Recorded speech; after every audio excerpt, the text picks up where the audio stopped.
2 ಗಂಟೆಗೆ ಗೊತ್ತಾಯಿತು ಅಣ್ಣ. ಬೆಂಗಳೂರಿಂದ 10 ಗಂಟೆಗೆ ಹೊರಟು. ಸ್ವಲ್ಪ ಜೋರ. 2 ಗಂಟೆ 10 ಗಂಟೆಗೆ ಹೊರಟೋಣ. ಅಲ್ಲಿಂದ ಸೀದಾ ಬಂದೋ ನಾವು ಇಲ್ಲಿಗೆ ತುಮಕೂರು ಹತ್ರ ಊಟ ಮಾಡಿ ಬರಬೇಕಾದ್ರೆ ಈ ಗಾಡಿ ಬಂದು ಜಂಪ್ ಆಯಿತು ಅಣ್ಣ. ನಮ್ಮ ಆಪೋಸಿಟ್ ಈ ಕಡೆಗೆ ಹೋಗ್ತಿರೋ ರೋಡಿಗೆ ಜಂಪ್ ಆಯಿತು.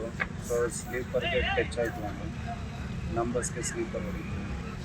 ಕ್ಯಾಬಲ್ಲಿ ಎಲ್ಲಿ ಏನಾರ ಹೆಚ್ಚು ಕಮ್ಮಿ ಆಗುತ್ತೆ ನಾನು ಜಂಪ್ ಮಾಡಿ ನಾವು ಬ್ಯಾಂಗ್ಳೂರಿಂದ ದಾಂಡೇಲಿ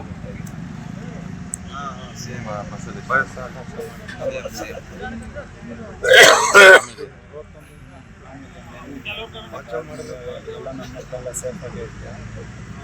ಅವ್ರಿಗೆ ಯಾರಿಗೂ ಹೊಡಬೇಕು ಏನು ಅಂತ ಏನೂ ಆಗಿಲ್ಲ. ಅದಾದಮೇಲೆ ಅವ್ರು ಕಿರ್ಚಾಡೋಷ್ಟು ಸೌಂಡ್ ಕೇಳಿಸ್ಕೊಂಡು ನಾವೇ ಎಲ್ಲ ಬೆಂಕಿ ಅಷ್ಟೊತ್ತು ಹೊತ್ಕೊಂಡಿತ್ತು ಹತ್ತಕ್ಕರ್ಗ. ಅದಾದಮೇಲೆ ಎತ್ಕೊಂಡು ಎಲ್ಲರೂ ನಮ್ಮ ಕೈಲಿ ಎಷ್ಟಾಗುತ್ತೋ ಅಷ್ಟು ಹೆಲ್ಪ್ ಮಾಡಿದ್ವು. ಅದಾದಮೇಲೆ ಬ್ಲಾಸ್ಟ್ ಆಯ್ತಿದ್ದಂಗೆ ನಾವು ಜಾಸ್ತಿ ತಯಾರಾಯಿತು. ಹೌದು ಅಣ್ಣ. 2 ಗಾಡಿನೂ ಡೀಸೆಲ್ ಟ್ಯಾಂಕಿಗೆ ಬಿದ್ದಿದ್ದರಿಂದ ಡೀಸೆಲ್ ಹೆವಿಯಾಗಿ ಲೀಕ್ ಆಗಿ ಬೆಂಕಿ ಜಾಸ್ತಿ. ನೀವು ಹೆಂಗೆ ಅಬ್ಸರ್ವ್ ಮಾಡಿದ್ದು? ಹೆಂಗೆ ಅದು ಜಂಪ್ ಆಗ್ತಿದ್ದಂಗೆ ಅಬ್ಸರ್ವ್ ಮಾಡಿದ್ವು ಅಣ್ಣ. ನನ್ನ ಗಾಡಿನ ಓವರ್ಟೇಕ್ ಹೊಡ್ಕೊಂಡೆ ಈ ಸ್ಲೀಪರ್ ಬಸ್ ಬಂದಿತ್ತು, ಸ್ಲೀಪರ್ ಬಂದಿತ್ತು.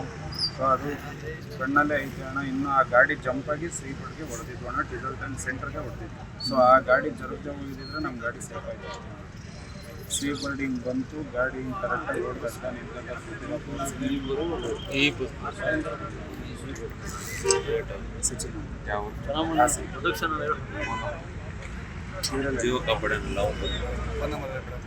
ಬೇಡ